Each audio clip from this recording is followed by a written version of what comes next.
kasih Tuhan. Kau Allah kami ajaib, Allah yang dahsyat Tuhan kami.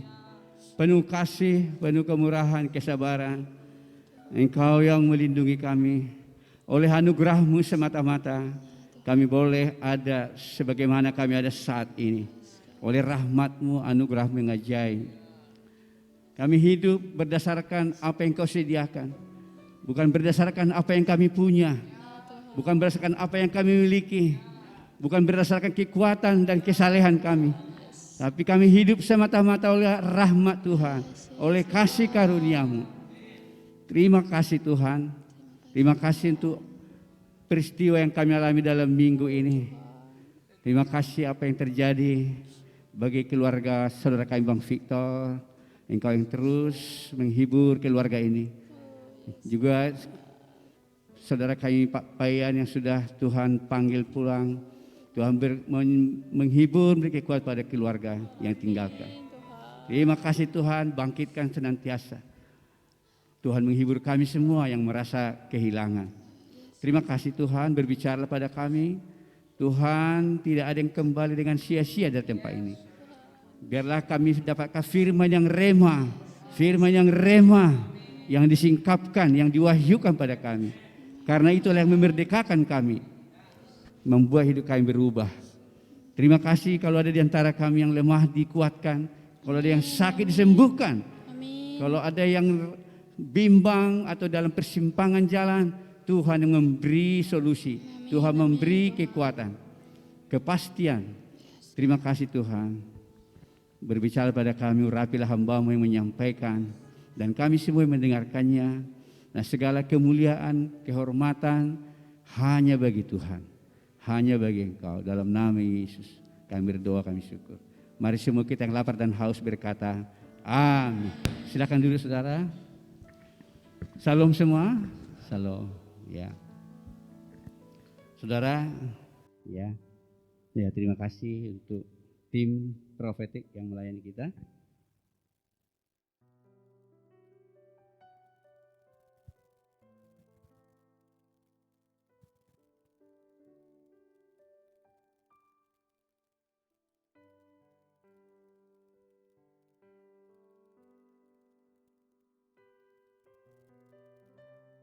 Ya, belum muncul judulnya. Ya, saudara, kita baru saja dalam beberapa hari ini memberangkatkan jenazah saudara kita Pak Payan. Nah, kalau kita semua sama-sama merasa kehilangan ya, bukan hanya keluarga sedarah, terutama keluarga rohani ya, kita semua merasa. Jadi mari kita saling menghibur diri kita. Kita izinkan Tuhan menghibur kita. Ya. Saudaraku, demikian juga orang tuanya Bang Victor, ayah dan ayahnya. Jadi ibunya dulu sudah duluan tahun lalu, sekarang ibu ayahnya. Tuhan kiranya menghibur keluarga ini lebih lagi. Nah, saudara, minggu lalu firman itu begitu dahsyat. Saya terus terngiang-ngiang itu, dua kata. Terus di telinga saya, di hati saya, kemanapun saya pergi melangkah, terus terngiang-ngiang, dua kata itu sudah selesai. Ya, luar biasa. Minggu lalu kita sangat diberkati. Sudah selesai, semuanya sudah selesai. Dan kalau saya perhatikan saudaraku, Tuhan itu baik. Ada banyak rangkaian penyingkapan Tuhan berikan. Mendengar suara Tuhan, bahwa Tuhan datang menyelesaikan semua, membuat semua jadi baik.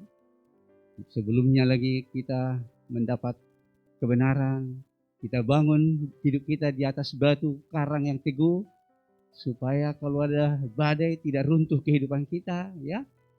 Dengan waktu itu ada ilustrasi dari rumah mewah roboh, ya, dari Komsel sebenarnya. Tapi kita diberkati, lalu minggu lalu lagi di kebenaran sudah selesai. Firman itu sudah sering kita baca, saudara. Mulai kita SD, SMP sudah sering kita dengar. Sudah selesai, ya. It finished, ya. Tapi saudaraku, kita akan belajar bahwa firman itu jangan hanya sekedar firman yang tertulis, saudaraku. Amin. Firman yang kita dapatkan, kita pastikan jadi rema dalam hidup kita. Amin, saudara. Jadi rema. Firman yang jadi rema itu disebutlah itu perkataan Tuhan. Ya, perkataan Tuhan. Amsal dikatakan itu adalah wahyu. Amsal 29:18. Bila tidak ada wahyu, maka menjadi liarlah rakyat. Kalau tidak ada firman yang disingkapkan, kalau tidak ada firman yang dihidupkan, yang jadi rema, liarlah jemaat. Jemaat tidak tahu melakukan apa. Karena tidak ada firman yang hidup. Ini Alkitabnya tebal sekali. Yang mana mau dikatakan pada secara pribadi pada saudara? Banyak sekali firmannya ini. Puluhan ribu ayat. Tapi saudaraku, Tuhan perlu bicara, memperkatakan sesuatu dalam hidup saudara. Dan itu pastikan kita dapatkan minimal lah. Kalau tidak dapat di saat teduh, minimal di ibadah minggu. Minimal. Kalau tidak ada, siapa tahu saudara saat tidurnya bolong-bolong lah atau apa, harusnya tidak boleh. Atau saat tidur juga, tapi nggak dapat. Tapi minimal. Jadi kita gunakan setiap kita ibadah ini dengan hati yang lapar, hati yang haus, supaya firman itu direma hati kita. Amin saudara. Nah saudaraku, nanti ada kaitannya. Jadi Roh Kudus bawa saya ke topik ini. Ya, karena Tuhan sudah lakukan semua. Sudah selesai, artinya segala sesuatu yang kita perlukan sudah Tuhan selesaikan. Sudah ada. Nanti kita baca ayatnya. Mari kita buka next slide-nya. Nah, saudaraku, ya, next slide. Matius 5:3 kita baca sama-sama ya. 1, 2, 3. Berbahagialah orang yang miskin di hadapan Allah, karena mereka yang punya kerajaan surga. Efesus 2:9, 1, 2, 3. Sebab karena kasih karunia, kamu diselamatkan oleh iman. Itu bukan hasil usahamu, tetapi pemberian Allah. Itu bukan hasil pekerjaanmu. Jangan ada orang yang megahkanmu. Saudaraku, kalau kita perhatikan ayat-ayat ini, terutama Efesus 2:9, karena kasih karunia, oleh karena anugerah diselamatkan, tidak ada usaha kita di situ, tidak ada. Itu semata-mata adalah pemberian Allah.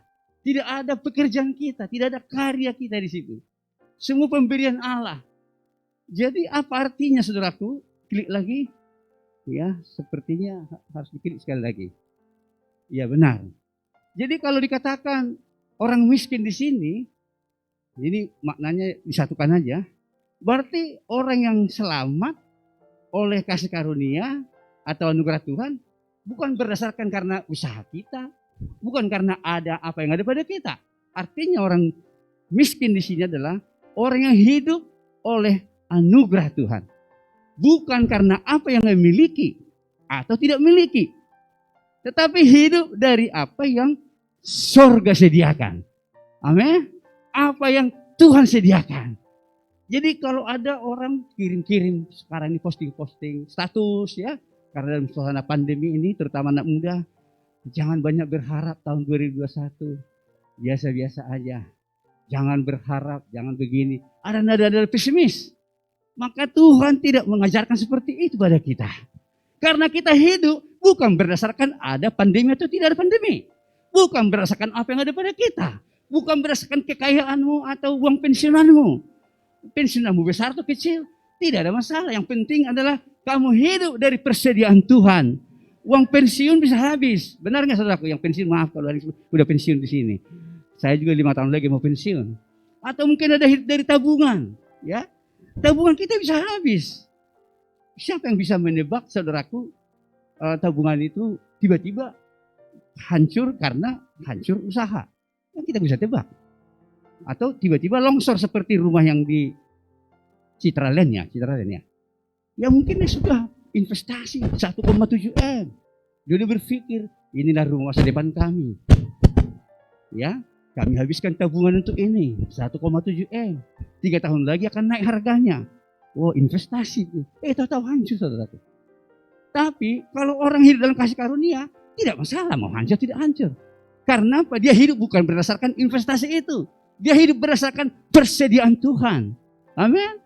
Kita sukses ke depan berhasil bukan karena apa yang ada pada kita sekarang, tapi berdasarkan apa yang Tuhan sediakan. Amin saudara. Ya kalau kita lihat apa yang ada pada kita, masuk Unila aja nggak lulus. Itu ada saudara kenal itu dari Yud. Unila aja nggak lulus. SMA di papan bawah ke bawah, papan menengah ke bawah. ranking 17. Itu di kelasnya. Kalau semua kelasnya seluruh kelas 3, mungkin ranking 50 dia. Tes ke Unilang nggak bisa lulus, tapi kok bisa masuk STAN? Berarti dia masuk STAN bukan karena keberadaan dia, bukan karena kemampuan dia, tapi karena persediaan Tuhan. Tuhan menyediakan. Amin, saudara. Saudara masih ingat Abraham setelah sampai mereka di gunung, anaknya bertanya, Pak, kayu bakar sudah ada, golok sudah di golok saya tambahkan aja, golok sudah ada, kita sudah di bukit, manakah hewan yang dipersembahkan itu? Dia bilang, anakku, Tuhan yang menyediakan. Haleluya, amin. Tuhan yang menyediakan. Haleluya. Tepuk tangan buat Tuhan. Tuhan yang menyediakan, saudaraku. Aku sudah bimbel, tapi setiap kali tes di bimbel, nggak pernah aku paling top. Kata seseorang dari saudara, ya, someone of you. Asal pretest nggak pernah aku juara. Gimana nih? Lalu dia berkata pada Tuhan, Tuhan, aku sudah lakukan ini, sudah lakukan ini. Sekarang Tuhan, aku yang menyediakan. Ada seorang bernama Malum di sini, tapi sayang dia tidak datang ke gereja setelah dia lulus ya. Amang tolong tegur anak itu. Saya sudah WA tadi pagi dia, mengingatkan dia. Sotung so parang minggu ho Malum pula. Rupanya datanya aktif. Sampai sekarang belum masuk. Malum itu jarang belajar, kata abangnya dan saudara-saudaranya. Dia mau tes, tapi ngambil akuntansi. Bayang akuntansi. Pengeri itu.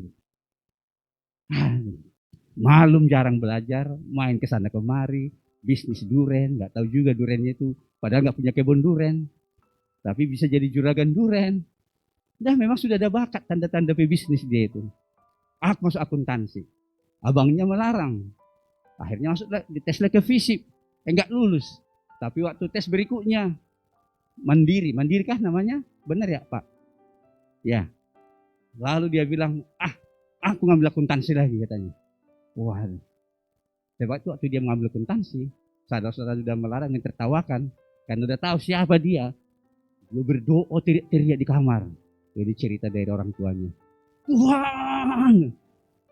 Tuhan tolong saya. Berikan aku Unila. Tes, pulang dari tes. Bagaimana tadi? Malum. Tuhan tolong aku tadi. Perasaanku bisa aku jawab. Dan keluar pengumuman, lulus dia. Siapa yang gak heran, saudara? Artinya dia lulus bukan berdasarkan apa yang dia punya. Dia jarang belajar, dia banyak jalan-jalan kemana-mana. Ya, makanya sering tabrakan dia, kecelakaan. Bahkan sama abangnya pun tabrakan. Dua-duanya masuk rumah sakit. Ini aneh kehidupan anak ini. Tapi bukan maksud saya meniru semua kehidupannya. Tapi hanya sedikit aja satu penggal. Bahwa dia diterima karena anugerah. Dia berteriak kepada Tuhan. Tuhan. Bukan karena teriakannya. Kalau enggak semua bisa berteriak. Tapi dari hatinya itu. Dia seolah bilang, Tuhan, aku tidak bisa apa-apa. Tolonglah saya.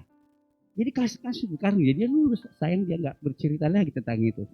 Cuman tolong perhatikan. Mujizat tidak membuat kita diselamatkan. Amin. Yang selamatkan kita hanya darah Yesus dan pertobatan. Tuhan akan beri mujizat kepada siapa yang meminta.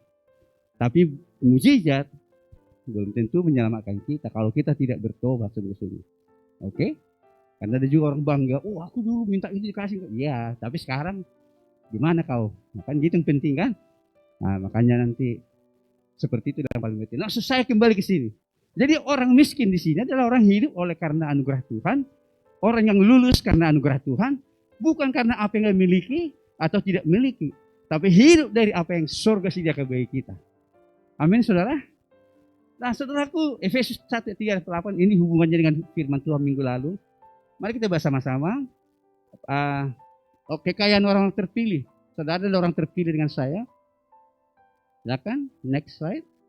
Biar kita bahas sama-sama. Efesus pasal 1 ayat 3-8 ya. Sudah dapat saudara? 1, 2, 3. Terpujilah Allah dan Bapa Tuhan kita Yesus Kristus yang dalam Kristus telah mengaruniakan kepada kita segala berkah rohani dalam surga Sebab di dalam Dia Allah telah memilih kita sebelum dunia dijadikan supaya kita kudus dan tak bercacat di hadapannya. Dalam kasih Ia telah menentukan kita dari semula oleh Yesus Kristus untuk menjadi anak-anaknya sesuai dengan kerelaan kehendaknya, supaya terpujilah kasih karunia-Nya yang mulia yang dikaruniakannya kepada kita di dalam Dia yang dikasihinya. Sebab di dalam Dia dan oleh darahnya kita beroleh pengampunan dosa, yaitu pengampunan dosa menurut kekayaan kasih karunia. Saudaraku, jadi perhatikan ayat 3. Kristus telah mengaruniakan. Perhatikan, kalau perjanjian lama seringkali kata-katanya akan. Oke, penjelang. Perjanjian baru semua kata akan berubah jadi telah. Oleh bilur-bilurnya kamu telah sembuh. Di dalam Kristus kamu telah beroleh pengampunan. Kalau dalam perjanjian lama masih nubuatan akan. Dalam perjanjian baru perspektifnya sudah. Kenapa telah? Karena Kristus telah menyelesaikannya. 2 kata minggu lalu sudah selesai. Dari sudut Tuhan semua sudah selesai. Amin. Saya kasih ilustrasi pada saudara contoh. Saudara mau tujuannya kemana? Tanya Jalan Pulau Raya nomor 9 Perumnas Sekanis. Klik masuk ke Google Map.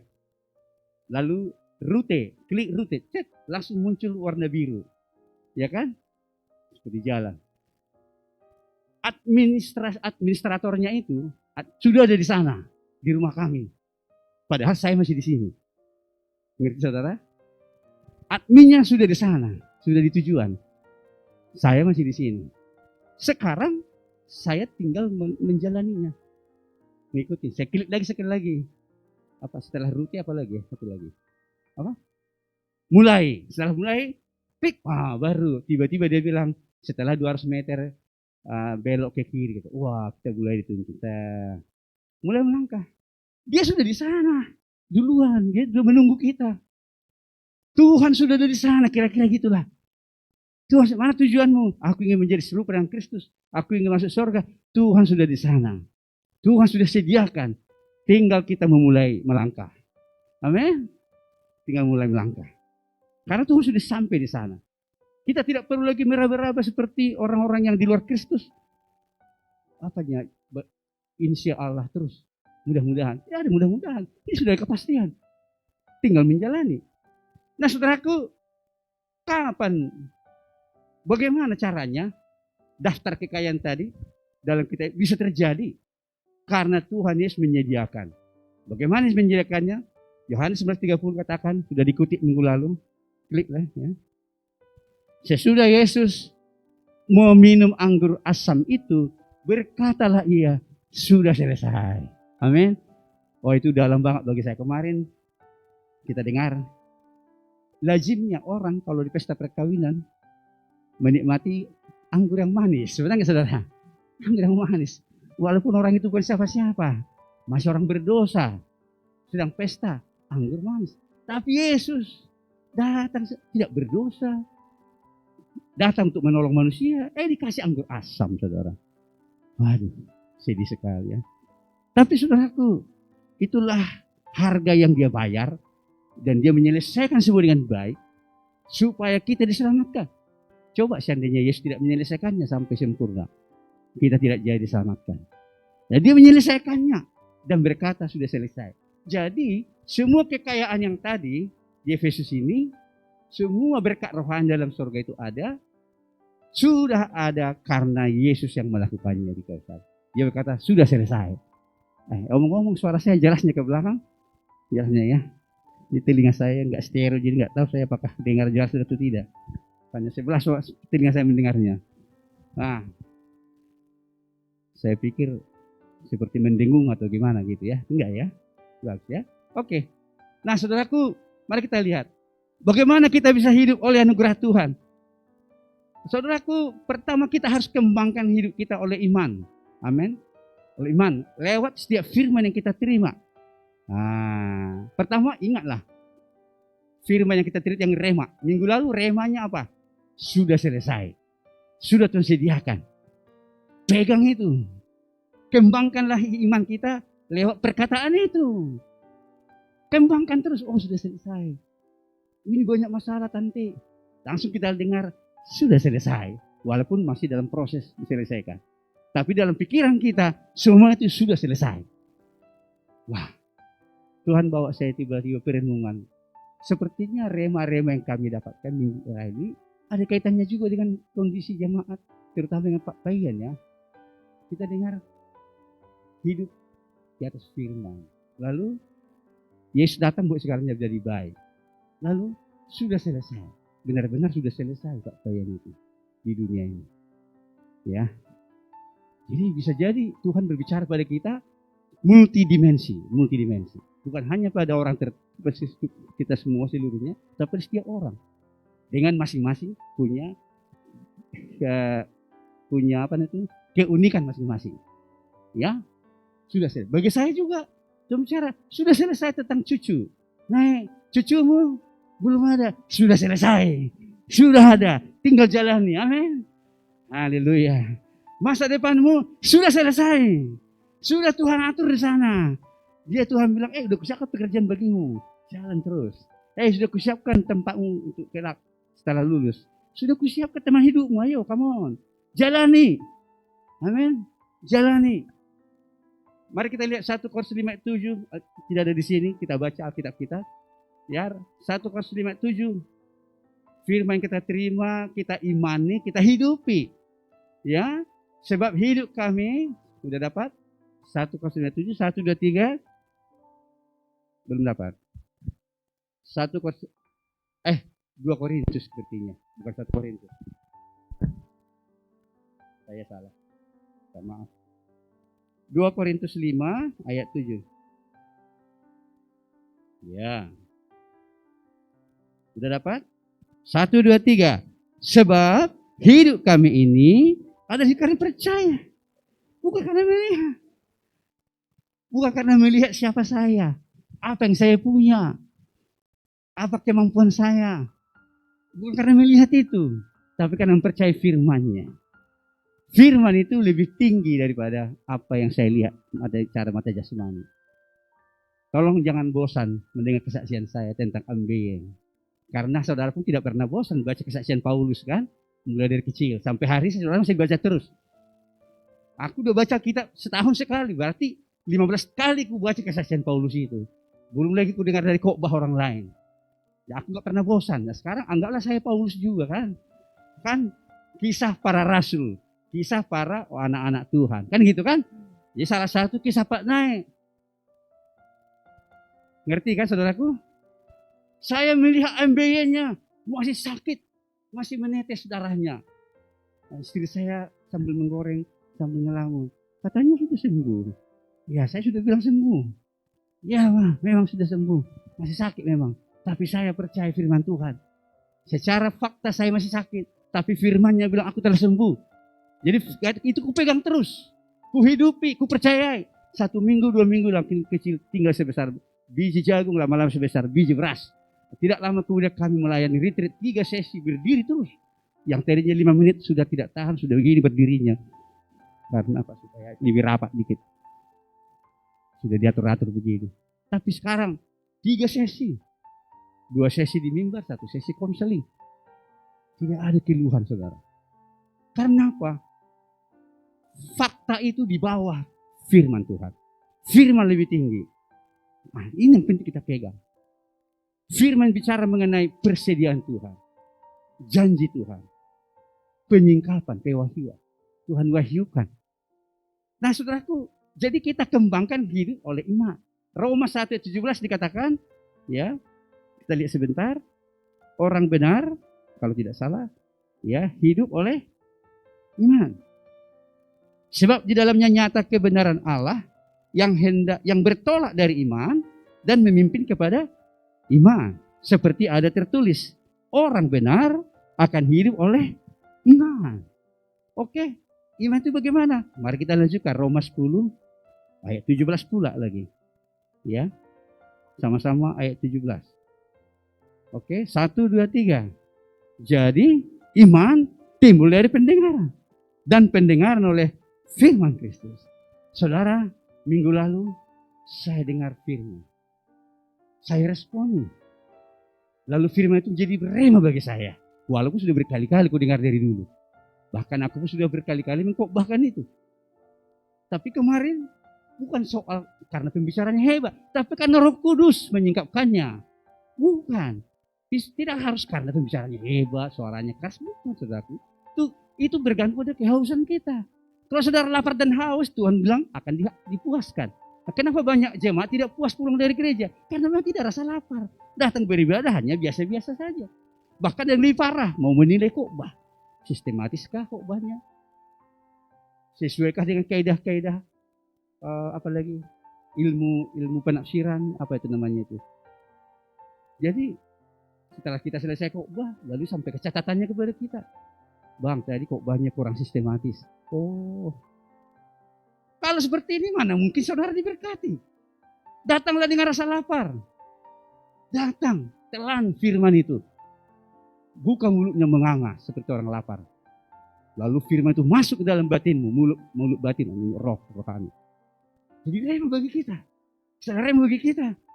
Wow. Berdasarkan rema itulah kita hidupi. Dan sampai akhirnya terjadi firman itu dalam hidup kita. Itu sebenarnya sangat sederhana sebenarnya. Sederhana. Cuma kita pura-pura tidak tahu, pura-pura begitu sulit. Sebenarnya tidak sulit. Dengarkan firman, kembangkan, latih diri untuk hidupi firman itu. Ya. Dulu saya perokok berat, berusaha setiap hari. Hari ini aku nggak berokok lagi. Hai rokok, aku ngomong sama rokoknya. Hai rokok, hari ini kau tidak bisa lagi menguasai aku. Saya rimbukan, saya buang ke tong sampah. Sementara aman. Pas makan siang, selesai makan, mau tidur, datang suara memanggil-manggil seperti pakai speaker yang besar. Rokok, rokok.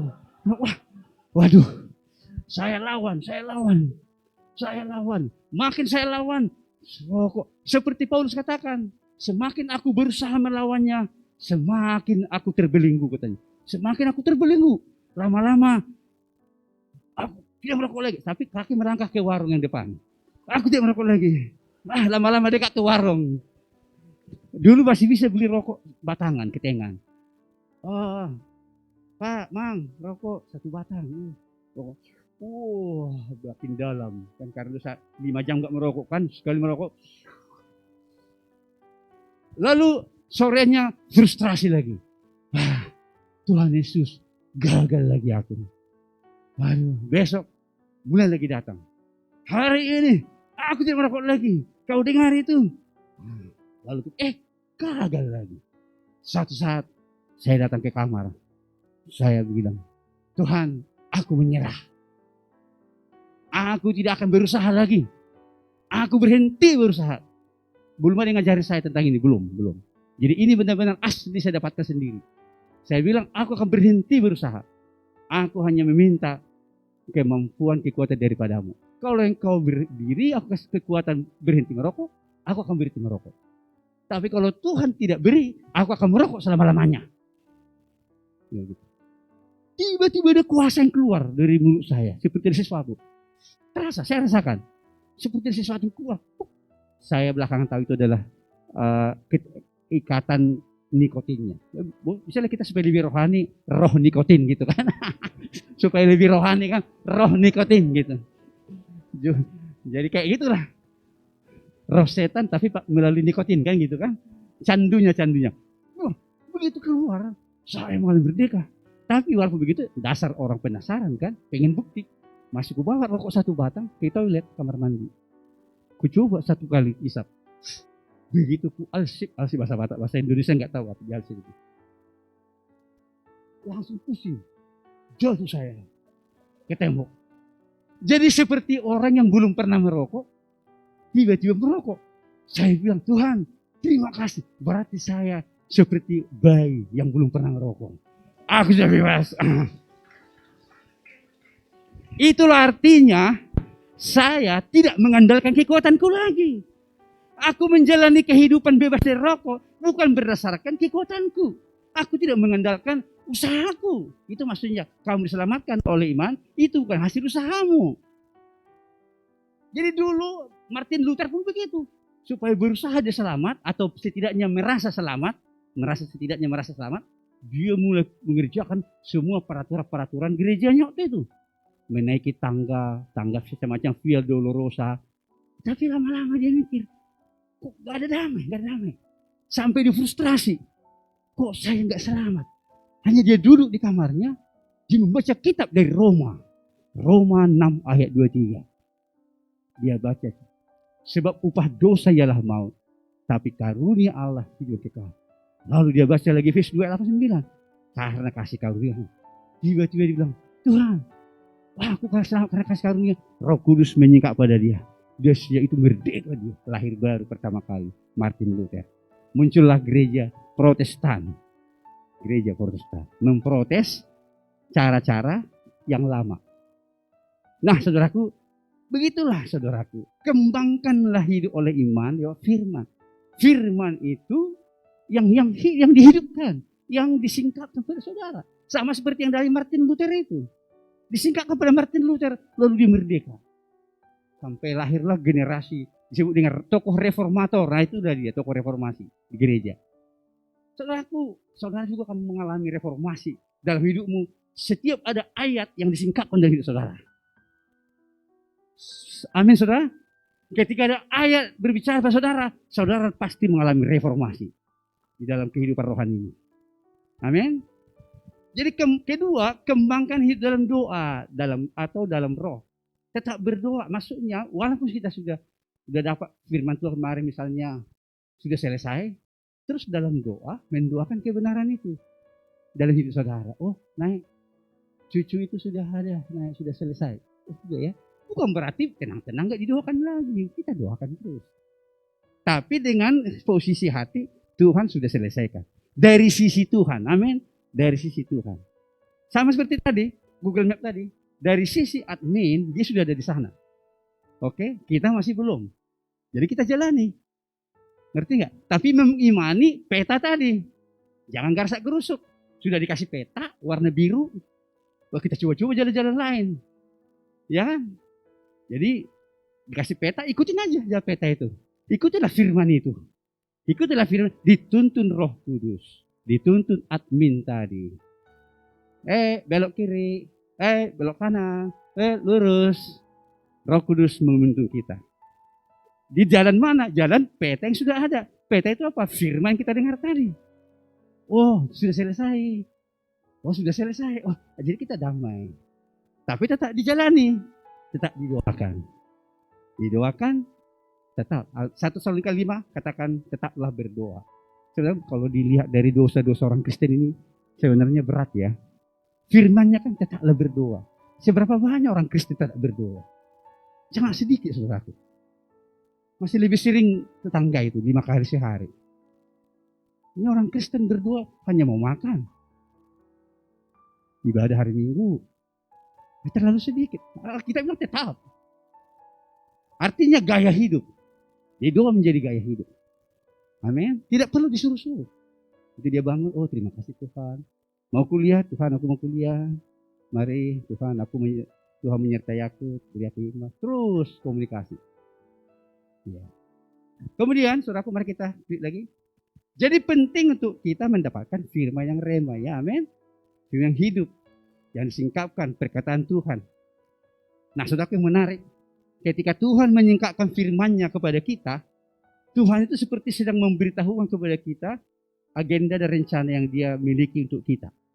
Wah, mungkin kita belum tahu sekarang. Setelah terjadi baru kita sadar, oh iya ya minggu lalu kok banyak tentang ini sudah selesai. Benar-benar sudah ada yang selesai. Oh, misalnya seperti itu. Jadi seperti Tuhan menyingkapkan apa yang akan terjadi nanti. Kalau ada firman yang disingkapkan pada kita. Oh itu pernah kami alami. Ini juga saya sudah 10 kali dengar, janganlah bilang bosan.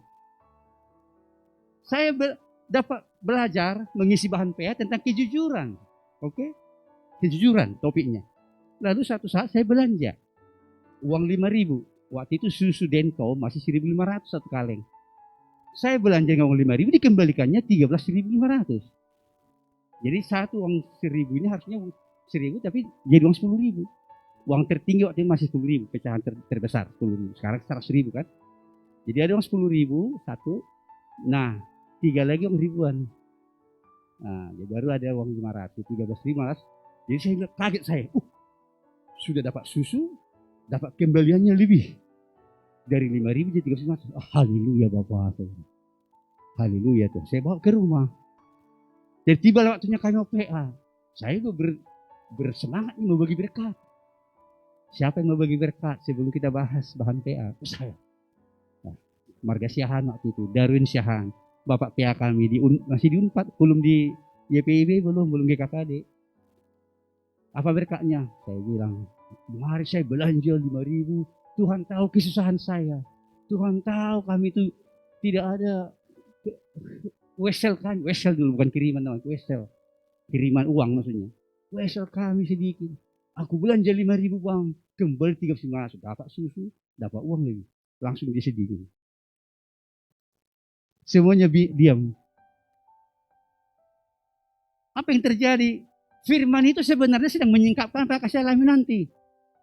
Halo, ngerti nggak? Saya waktu mengisi bahan PA itu sebenarnya firman sedang bicara pada saya. Tapi saya tidak mengikutinya, tidak menuruti firman itu, dan tidak waspada. Dan ketika terjadi, benar, saya sedang diuji dengan tentang kejujuran. Dan saya gagal di situ. Tapi oleh kasih karunia-Nya, tentu aku beroleh pengampunan toh. Ya, aku minta ampun lagi, minta berdoa mengaku dosa. Dan saudaraku, kira-kira seperti itu. Sering kita dapat firman, sebenarnya Tuhan sedang berbicara pada masa akan datang. Haleluya, amin saudara. Amin. Oke. Jadi kalau kita sudah tahu apa agenda rencana Tuhan di kemudian hari, maka yang perlu kita lakukan tinggal melatih kehidupan doa kita, ya, dan gaya hidup kita. Jadi berjalan mengikuti tuntunan Roh, supaya firman telah kita disingkapkan tadi, terus bekerja dalam hidup kita. Oh ya Tuhan, kemarin aku dapat firman, kasihlah musuhmu, tetanggaku musuhan dengan saya. Nah, itu kisah nyata ini tetangga saya. Jadi aku mau ke gereja, mau berjalan kudus lagi karena minggu pertama. Baru melangkah 100 meter saudaraku, firman itu terus terngiang-ngiang. Kasihlah musuhmu, berdamailah, berkati. Wah, aku balik. Aku tidak usah ke gereja. Akan kuselesaikan dulu dengan musuhku ini. Aku pulang ke rumah. Sampai di rumah aku berdoa. Karena roh gengsi, harga diri berkecamuk terus. Tuhan, dia yang salah. Masa aku minta maaf? Tuhan bilang, anakku, kau yang tahu kebenaran. Dia tidak tahu kebenaran. Kau yang tahu kebenaran katanya. Dalam batin saya. Kau yang memulainya. Dia itu tidak tahu kebenaran. Kau yang tahu. Jadi saya berdoa. Saya datang kepada dia. Lai, orang karat dari Marga Ginting. Lai, aku mau minta maaf. Entah apapun salahku. Entah apapun yang terjadi. Hubungan kita tidak baik. Kita saling mendiamkan diri. Aku minta maaf. Saya yang salah. Saya tahu kebenaran. Saya sudah mengerti kebenaran. Jadi saya yang salah saja. Waktu saya bilang saya yang salah, saudaraku, terjadi pemulihan. Hanya dia seperti terharu. Dia bilang, enggak Le, aku yang salah. Begini. Kami saling maafkan. Berpelukan, bertetangga mahasiswa. Aku mahasiswa di sini di sebelah sana, satu tembok, tapi pintunya berdekatan. Kami musuhan gitu. Tapi masa anak Tuhan musuhan? Nah, firman itu terus terngiang-ngiang, bergema. Lalu saya turuti firman itu. Saya lakukan. Nah, apa yang terjadi? Terjadi pemulihan. Dan sejak itu apa yang terjadi? Berkat Tuhan. Semua yang dia miliki si Lai si Ginting ini, diberikan kepada saya. Boleh saya nikmati. Mau gula Le, mau teh, mau kopi, silakan ambil. Apalagi gitar. Ada gitarnya. Gitarnya keren. Oh, bapaknya orang punya pom bensin kan. Kayalah dia di sana. Di Medan sana. Boleh nikmati gitar ini. Tiap hari aku pakai gitarnya. Kopi Le, kopi. Tapi tidak terlalu dimanfaatkan ya. Untuk masuk dalam rangka. Saudaraku, kita tinggal ikuti apa yang disingkapkan terus bekerja hidup kita. Gaya hidup, cara pandang atau paradigma kita harus perkataan Tuhan. Jadi kalau firman-Nya bilang kasihlah musuhmu, mulai pola pandang kita berubah terhadap lawan-lawan kita, musuh-musuh. Kalau ada musuh ya, kalau ada musuh. Nah, lalu pola pandang berubah juga. Tuhan bilang gini dalam hati saya, Nek, kalau musuh aja harus dikasihi, apalagi bukan musuh. Oh iya, saudara kandung. Tapi kenapa saudara kandungmu ribut terus kali berantem? Oh iya, jadi saya datang ke adik saya, Dek, maaf ya. Waduh, saya salah. Padahal saya udah ke persekutuan, sudah PA, maafkan saya. Oh, sejak itu dia berubah. Saya minta maaf, dia berubah. Waduh, terjadi transformasi. Dengan tetangga, dengan adik-adik. Wah, luar biasa, saudara. Firman itu membuat kita merdeka. Firman itu mengubahkan semua. Kita berubah, sekitar kita bisa berubah, saudara. Setuju nggak, saudara? Amin. Jadi cara pandang kita. Kemarin mengatakan misalnya, sudah selesai. Oh, cara pandang kita begitu sekarang. Sudah selesai. Lalu, ini cara pandang dulu, cara pandang. Sudah selesai. Masa depan sudah selesai. Tinggal jalani ke sana, oke? Dari mana jalannya? Udah ada petanya. Petanya firman tadi kan. Lalu tuntunan roh. Tuntunan roh. Makanya terus berdoa. Tuhan, kemana ini? Tuhan, kemana ini? Kayak Natania kan. Mamanya tanya, Natia masih dia sudah pulang. Mana dia nih? Oh, itu. Penarik kita. Jadi, kau mau ngambil apa nih? Belum tahu semua. Aku masih berdoa. 3 tahun berdoa, saudara. Lama kali 3 tahun. Kelas 3 baru kasih tahu aja. Pas waktu aku mau stand. Kaget. Karena apa? Kita lupa kasih karunia. Pengajaran ini. Dia bilang, stand. Nah, jadi kami, kalau orang Batak, amang uyamang. Aita dahulu dirimu. Kau kenalnya dirimu. Ranking berapa kau di sekolah? Sekolahmu ranking berapa? Aduh. Ya. Tapi kasih karunia Tuhan, saudara. Ya. Nah, jadi kesimpulannya, saudaraku, kita udah paham ini. Jangan biasakan diri hanya dengar firman 1 kali. Jangan dengar langsung lupa. Minggu depannya nggak ingat lagi. Saya udah bilang 3 kali 24 jam apa yang kita dengar menurut survei ya. Kalau dia tidak rema, menurut survei 3 kali 24 jam 60% yang kita dengar sudah lupa. Berarti 3 hari. Apa yang kita dengar setelah 3 hari sudah lupa. Nah, bayangkan kalau sudah 7 hari. Makanya tidak heran. Kalau kita tanya saudara seiman yang baru ke gereja, tadi firman tentang apa ya? Lama kali jawabnya. Ya termasuk salah satu anak saya lah. Ya enggak langsung, ini Pak. Biasanya mereka ingat-ingat dulu. Nah, sorry ya Natania ya, bukan maksudnya Bapak menjatuhkan komunitas. Tapi kan ini kan fakta kan. Kan enggak langsung, ya gini kan enggak. Kita langsung ingat-ingat. Dibayang-bayangkan pembicaraannya minggu lalu. Wah, apa dia ya? Dibayang-bayangkan PowerPoint-nya. Apa sih? Tapi kalau dia rema, dia akan terus terngiang-ngiang. Terus bergema. Makanya di perjanjian lama dikatakan kepada orang Yahudi, umat Tuhan, kalungkanlah itu di lehermu katanya. Maksudnya supaya firman itu ditulis dalam kertas, dikalungkan di sininya. Sebentar mereka baca.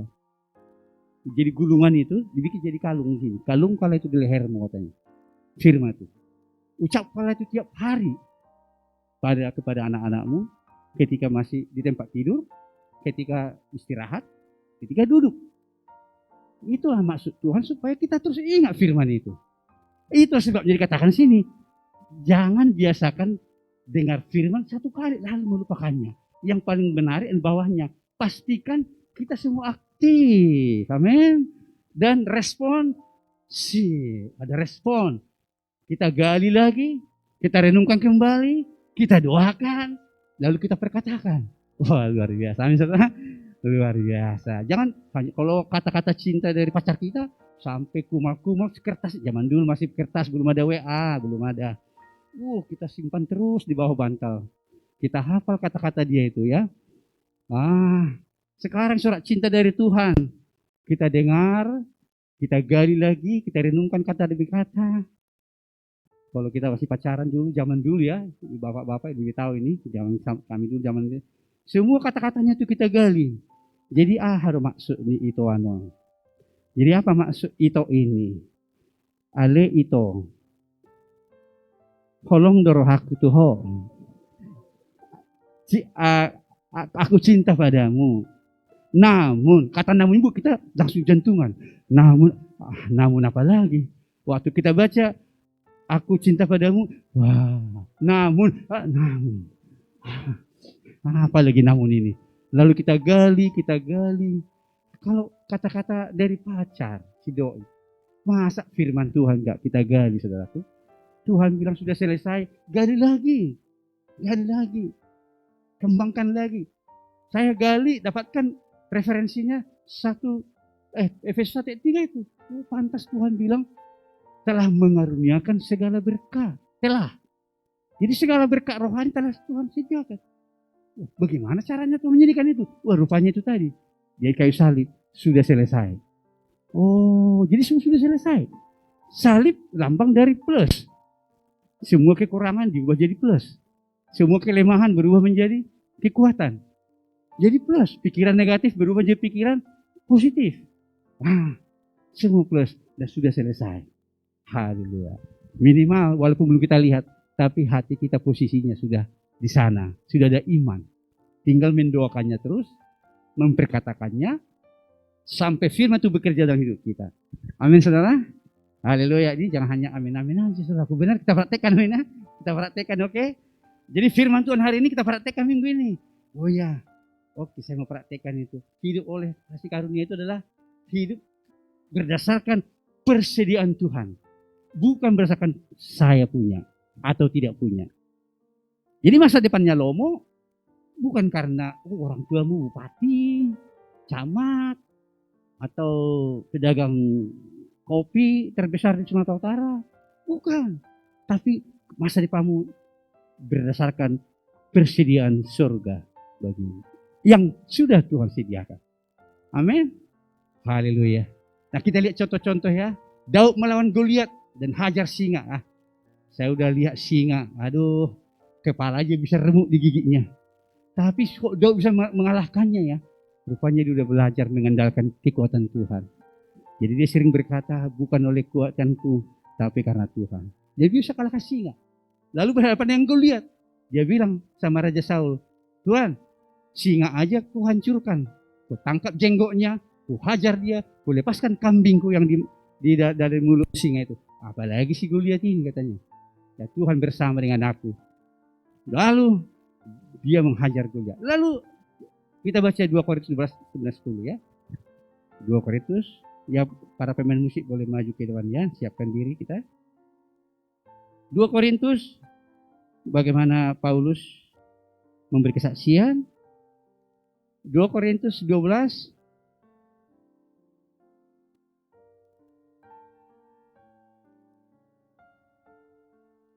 Oke. Tetapi jawab Tuhan kepadaku. 1, 2, 3 ayat 9. 1, 2, 3. Tetapi jawab Tuhan kepadaku, cukuplah kasih karunia. Sebab justru dalam kelemahanlah kuasaku menjadi sempurna. Tentang apa rupanya ini ya? Rupanya tentang ada yang mengganggu Paulus ini. Ada roh iblis yang mengganggu seperti duri dalam daging. Para ahli teologi mengatakan itu adalah penyakit pencernaan dia. Ya. Lalu dia berseru 3 kali. Ya. Ayat 8. Tentang hal itu aku sudah 3 kali berseru kepada Tuhan supaya utusan iblis itu mundur daripadaku. Tapi jawab Tuhan kepadaku, cukuplah kasih karuniaku bagimu, sebab justru dalam kelemahanlah kuasaku menjadi sempurna. Sebab itu terlebih suka aku bermegah kelemahanku, supaya kuasa Kristus turun mendengarku. Saya kira apa yang dialami Paulus ini mirip seperti yang dialami oleh Pastor Bernard ya. Mungkin dia sudah thinking itu sarafnya kejepit itu. Ya, dia goyang-goyang terus mencari posisi yang ini. Lagi khotbah goyang, lagi penyembahan goyang, kerja di kantor juga goyang, mencari-cari posisi supaya nyaman gitu. Saya yakin dia juga udah thinking itu. Tapi sama seperti Paulus, tentang hal itu aku sudah 3 kali mengusirnya, menengkingnya. Tapi Tuhan bilang, cukuplah kasih karunia aku. Tapi karena justru dalam kelemahanlah kuasaku bekerja. Jadi jangan menyerah, itu maksudnya. Jangan Ya, kita lihat, bersyukur, puji Tuhan. Pastor Bernard nggak bilang gini, Pastor naik, aku mau istirahat dulu ya, karena aku saraf pinggangnya sakit. Berapa lama? Sampai sembuh lagi. Udah setahun nggak sembuh-sembuh. Setahun nggak melayani, saudara. Tapi dia tidak. Dia teruskan. Terus melayani. Dan kita lihat bagaimana Tuhan memakai dia juga. Amin. Begitu juga saudara. Jangan lihat kelemahanmu. Sudah kau thinking, tapi tetap ada. Tuhan bilang, cukuplah kasih karunia aku bagimu. Dalam kelemahan, Tuhan bekerja dengan dahsyat. Amin. Saudaraku, begitu. 1 Korintus 15 ayat 10, Paulus. Tetapi 1, 2, 3, oh ya beda lagi ya. Coba ayat yang berikutnya tadi. 1 Korintus 15 ayat 10.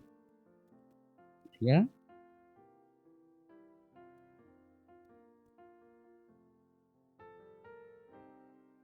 Tetapi karena kasih karunia Allah, aku adalah sebagaimana aku ada sekarang.